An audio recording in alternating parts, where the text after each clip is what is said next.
Hello there. I'm just here today to talk about the assignment or assessment for the unit Promote Team Effectiveness, the Cert 4 unit. That's BSBWOR, no, it's W0, isn't it? WOR402A. You'll notice this assignment is split into two parts. The first part is fairly short, which is probably good news, and it's about a knowledge test basically. So there are 5 tasks in this knowledge test. Number 1 is list and briefly describe the first 4 stages of group development. You probably realise there are 5 stages. I only want you to just list and describe those first 4. So, not a big task there. Number 2, describe your organisation's structure and include an organisational chart. So I don't know whether you can draw one. There is a little wizard in Word that you can draw organisational charts, but if you can actually just get one from your intranet or some other method, you can even use a ruler if you like and draw it up freehand and then scan it in. That would be good. So why is that important, I wonder? It's one of the listed requirements of knowledge, but it makes sense. A culture is influenced by the structure of organisation. So you describing how that is made up will give me an idea of how decisions are made and how effective teams can be under that system. So fairly brief, but maybe a drawing required there. Number 3, a bit about motivation. So Herzberg, you might remember from the textbook and also from the workshop notes. I think there's a small handout you can access as well, just a one-pager that describes his theory. Based on 2 things, hygiene factors and motivating factors. So I'm asking you to briefly describe these factors and how they may be applied to performance development conversations with team members. So the PDPs that people might do, performance appraisals, how could this idea of motivation be used more effectively in those performance development conversations? Number 4, by referring to the Belbin model of team roles, so that's the model we looked at in the workshop, also contained, and the questionnaire is actually also contained in the workshop notes if you want to do that and you haven't been to the workshop. So he describes basically 8 different team roles that people take up. There is a 9th, but we don't need to worry about the specialist. And there's also a discussion in the notes there about what happens if there is an imbalance of these. We've got too many of one and not enough of, or none of some of the others. You know, how does the team actually function? Even though we've all got team tasks and roles, you know, by work definition, we have personality things too. So we're looking at, okay, how can we balance those roles somehow? Number 5, describe how team meetings may be managed. So this is chairing a meeting. So maybe you don't do that yet, but that's fine. You can actually look and observe when you go to meetings and think about it. And also read the handout that was given out at the workshop, and that'll be available on Moodle as well to download. But that chapter talks about meeting procedures, so you know how well you do the agenda and set the important things first and things like that. But also about the facilitation of the meeting. So those interpersonal skills that we need to draw people out, to be fair and all that sort of stuff. There's a great thing at the end of the chapter there. It's a checklist to evaluate the effectiveness of the team meeting, I suppose. So you might start there if you want to think about it, how you might answer this question. And also towards the back of that chapter, there's a bit about the behaviours that people show when they're at a meeting. The low participators, ones that don't actually say too much, or none at all maybe. And there's other behaviours in there too, but I'm asking you in this question to think about how can you encourage those low participators to actually participate a little bit more fully. So we discussed this a little bit. It's in those notes as well.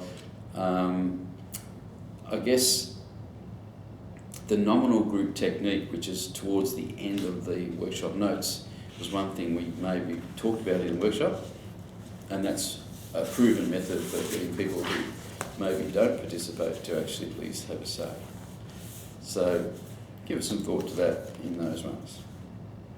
We then move on to part B. So this is more a demonstration of the leadership skills and the problem solving skills that are really important for this unit.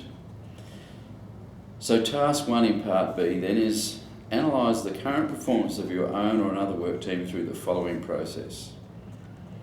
Have all team members complete the team performance rating survey, which is attached. In other words, it's in the documents with the assignment. And here is the front page. It's the survey form.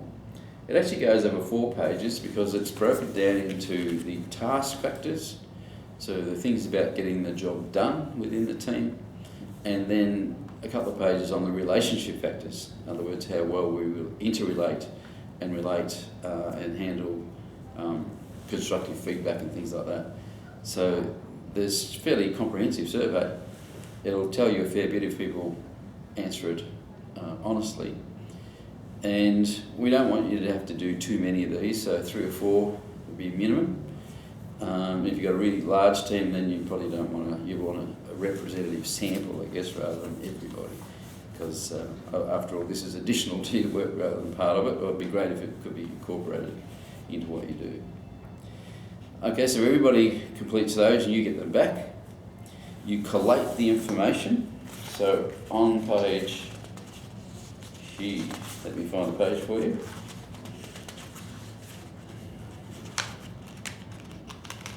Page 11, there's actually a place for you to record the summary. So in other words, all the findings you've got from those surveys. And it then goes on to, you can list the things that are the most important or that have come up in terms of popularity. And then the next thing's an action plan. I'll talk about that in a second.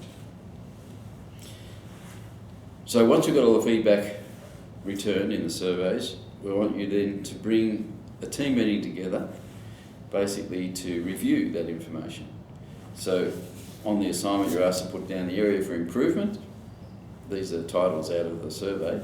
And then what priorities are these? So just pick the top 2, what the team agrees are the top 2 things that they could change. So not things that are outside of your control, because that's going to be a lengthy, lobbying sort of process maybe. These things need to be within your control, if that's possible. Okay, so for at least 2 of the highest, so no one ever does more than 2, so I'm just expecting 2. The highest priority areas selected, follow the procedures listed below. So this is part D of task 1. Firstly, alone. So when you think about these priority areas, you might try and define the problem and resolve what's the best way to achieve an outcome yourself. But then also bring it to the team meeting and see whether they agree with your assessment. Okay, or they might come up with something new. So I'm asking you to use a proven problem-solving technique. So we went through a couple of those in the workshop. They're towards the end of the workshop notes if you want to have a look at them. They're also in the textbook. So just want to use one of those tools at least, and then explain why you chose that particular technique and why it assisted, or how it assisted the process. That's what I'm asking you there as well. You asked them to comment on whether it was your decision was the right one in the first place, or whether the group's involvement, did that make it a better decision, and why was that. You also asked to think about, okay, what are the advantages and disadvantages of me making these decisions by myself compared to the team being involved. So fairly important to be clear on the advantages and disadvantages of both. And of course, we need to complete the action plan, and I need some comments. So this is the action plan on page 13. You don't have to use this, but it's got the components we need. There's even an example of how you might fill it in. So we need the area of improvement that came from the meeting that you're going to work on. In this case, in the example, it's conflict and grievances. The action or the task we're going to do here is design and introduce a grievance form to be distributed to all staff. Who's responsible? Who's going to do that? It's the manager with the admin team. The time frame I've got here is September the 30th, which will probably be just after the grand final, with no doubt Geelong will win again. So I'm pleased to go the Cats. And then the comments and resources, so the things that we need, the amount of time it might take to get these things done. So that's the sort of format I'd like you to follow for 2 areas of improvement, remember. So we want to see something happen. It doesn't matter if you don't get where you wanted, as long as you can show me that you used a process to try and do the things that are in this plan, and explain why they didn't work if that was the case.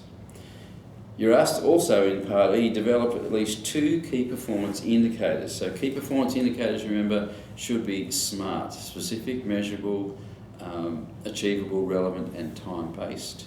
So they should be things that we can say, yes, we did that, once we know we have completed that KPI.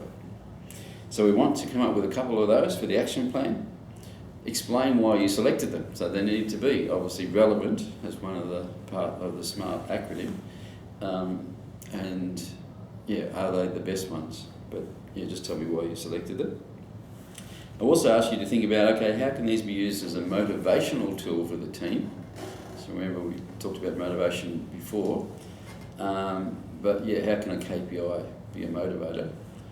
And also, how can it be used as a promotional tool for outside of the team? So let's think about that. It could be your action plan is going to improve something that we'll be proud of, that we've done. So why not spread that amongst the wider teams, or community? So that's what we're looking at there. What's the promotional value of doing these things? And then F, complete a short report on progress of action resulting from the team plan at the end of the assignment period, which will be 4, 5, 6 weeks. I'll give you the date. Include copies of the team rating sheets with your report. So, obviously, you come up with a plan, you put it in place. I'll give you as much time as you need to get that done, and then you write up some comments about how it all worked out. So let's then move along. There's another task after that big one. Task number 2, analysing your performance as a team leader is the title of this one.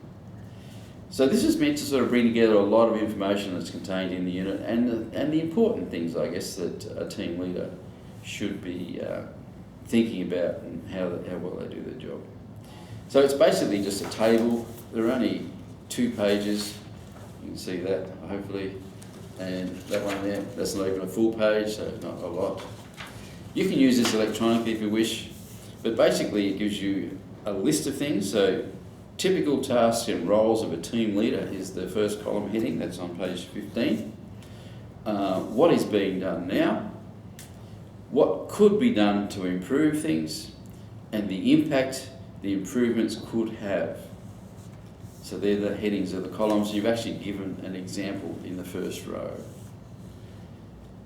So the other ones that I mentioned here are goal setting, developing strategies to achieve goals, keeping a team focused on work done, so motivation, creativity, understanding people's professional capabilities and make the most of them, create team spirit, promote the team and its contribution throughout the organisation, provide a supportive working environment, encourage participation, recognise hard work, resolving grievances, communicating unresolved team issues, and communication and management information to team members. So that's basically it. So if you want to, you can just hand write into this and scan it and send it back to me, that's fine. You might run out of room, that's the only thing. So I'm not looking for lots of things, just a couple of dot points in those ones. So don't think you have to reinvent the whole organisation. Just show me whether you can understand what's being done now and what things you can come up with that might improve it. So that basically finishes that assignment, the description of it. There is another option, it's called based on the toolbox, but anyone who wants to take up the toolbox option, really you have to be in a place where you cannot access a team to do this, whether it's a volunteer group or whatever, then I'll allow you to use the toolbox. But I need to talk to you about how that's used and how that's done, even though it's described in here. I don't want anyone to start that without talking to me first. Anyway, I wish you well with that. It is a key unit in the course, and I look forward to reading your replies. Okay, thank you. Bye.